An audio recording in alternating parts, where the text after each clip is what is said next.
Have you ever felt this way? You are a complex, layered human being with history, emotions, flaws, strengths, dreams. Yet people think they already know you after just one sentence, one word, one label, one assumption.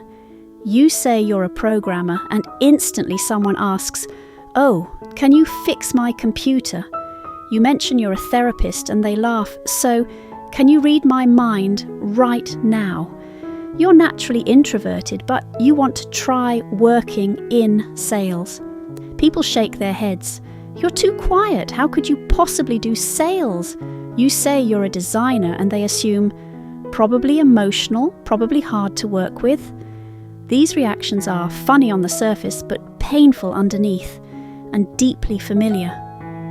Zoom out a little. People from this city must be rich.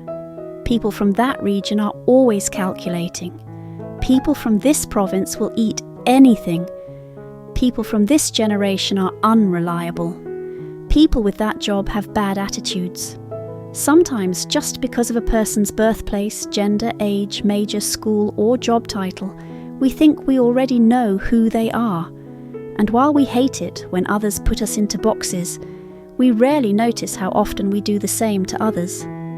All these reductionist one sentence explains a whole group. Ideas have one name: stereotypes. And they shape our lives far more quietly and far more deeply than most of us realize. A stereotype is not simply a belief, it's a mental template, a rigid mold we use to simplify the world.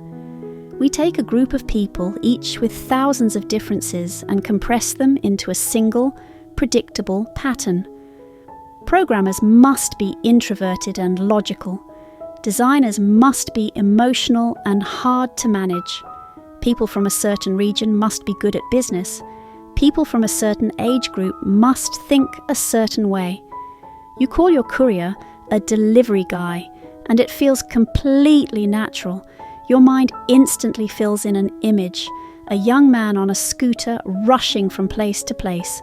But when the person who shows up is a woman or a middle-aged man, or someone nothing like your mental picture, you hesitate, even just for a moment. That moment is evidence of a stereotype already in your head. The biggest problem is simple. Human beings are far more complex than the templates used to describe them.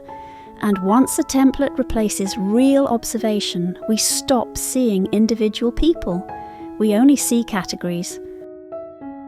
Why do stereotypes form so easily? Is there something wrong with us? Not at all. Stereotypes are rooted in something our brains are excellent at: taking shortcuts. Every day, we absorb an overwhelming amount of information.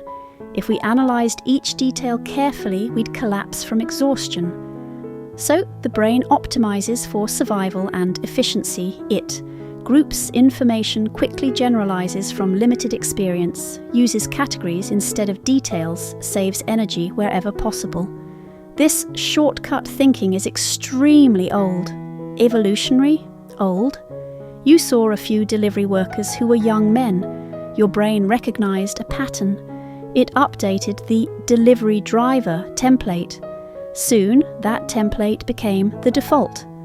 Later, when the template is challenged by a female driver, an older driver, your brain treats it as an exception, not a reason to update the category. From an evolutionary perspective, this was useful. Fast judgment meant better survival. Quick categorization meant faster decisions. Predictability meant lower risk, but efficiency is not the same as clarity, and safety is not the same as truth. Stereotypes are fast, but being fast does not make them right. To be fair, stereotypes exist because they contain a grain of truth. Patterns do occur. Many fresh graduates lack work experience. Many students who win academic awards do study efficiently. Literature majors often write well. There's some truth, but stereotypes pretend to be the whole truth. And that is where harm begins.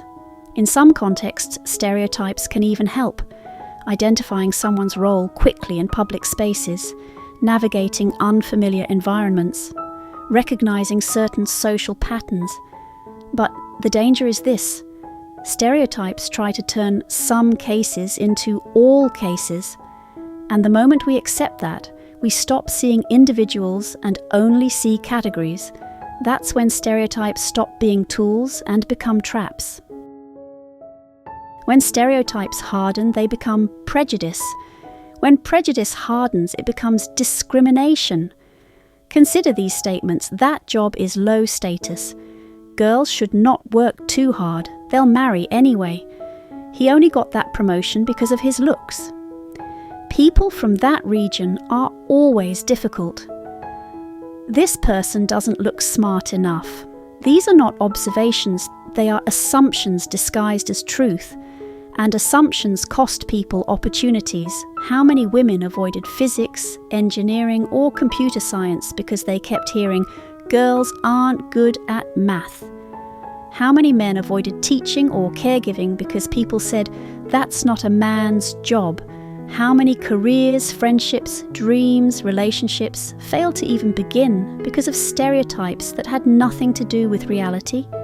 And while we complain about others judging us, we often unknowingly reinforce the same mindset. Stereotypes don't just affect how others see us, they subtly shape how we see ourselves. Psychology calls this stereotype threat. It means when you know others expect your group to perform poorly, you fear confirming that stereotype, and that fear itself makes your performance worse. Consider an exam. You studied hard, you know the material, but people around you say, "You're not really good at this subject, don't expect too much." On exam day, you overthink, your heart races, you freeze, you blank out, and suddenly your performance matches the stereotype, not because it was true, but because the anxiety pulled you down. The same phenomenon appears in women in STEM fields, minority students in elite schools, people from non-prestigious backgrounds in professional spaces, older adults in tech environments, young people in leadership roles. This anxiety doesn't only affect the mind, it affects the body. Higher blood pressure, increased cortisol, reduced working memory, impaired decision-making. The saddest part? Over time, many people internalize the label and stop trying. They begin to believe, maybe I really am not good enough. Maybe people like me just don't belong in places like this. Maybe this path isn't for someone like me. A stereotype that began outside quietly becomes a prison inside the mind. Stereotypes also shape how we treat each other. Think about how we interact with delivery drivers, cleaners, cafeteria, staff cashiers, rideshare drivers, customer service workers. We often treat them not as individuals, but as functions. I need my food, I need my ride, I need my package. We rarely ask, who are you? What kind of day are you having? What's your story? When an entire group of people is seen only for their function, they become invisible. This invisibility creates burnout, emotional fatigue, a sense of being undervalued, a cold, transactional social atmosphere. Stereotypes don't just harm self-esteem, they erode the emotional fabric of society. Another danger of stereotypes: they don't update. They are like old software running on brand new hardware. Take healthcare. People used to believe older doctors are always more reliable because medicine used to depend heavily on experience. But today, new methods, new treatments, new technology are often mastered first by younger doctors working at the frontier. If we cling to the old stereotype, older doctors must be better, we may miss some of the most skilled practitioners of our time. Stereotypes freeze the world while the world keeps evolving. We can't erase stereotypes from a society overnight, but we can learn not to live inside them. Step 1. Broaden your knowledge. Seek counterexamples. When your circle is small, your view of the world is narrow. To weaken stereotypes actively, listen to voices outside your bubble, read stories about people who break patterns, learn how different groups actually live, understand professions you don't belong to, update your mental maps with new experiences. Step 2. Practice self-affirmation. Strengthen your internal voice. A Stanford study found that when students wrote about their core values, why those values mattered, their performance improved significantly, especially among those who struggled the most. The message? When you remember what matters to you, other people's labels matter less. Tell yourself, my abilities are not fixed. I can improve. One setback is not the whole story. I do not exist to satisfy stereotypes. Step 3. Take off the mask. Give yourself permission to be different. Many of us grew up with labels. Shy, lazy, quiet, too emotional, not leadership material. Sometimes these labels become masks we don't even realize we're wearing. But you can ask, if I wasn't trying to match other people's expectations, who would I want to be? When you express your boundaries, values, and preferences honestly, you stop acting according to a script you never wrote. Step 4.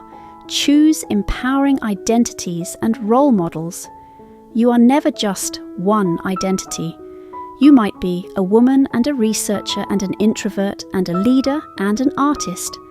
If one identity is weighed down by stereotypes, lean into another identity that reflects your strengths.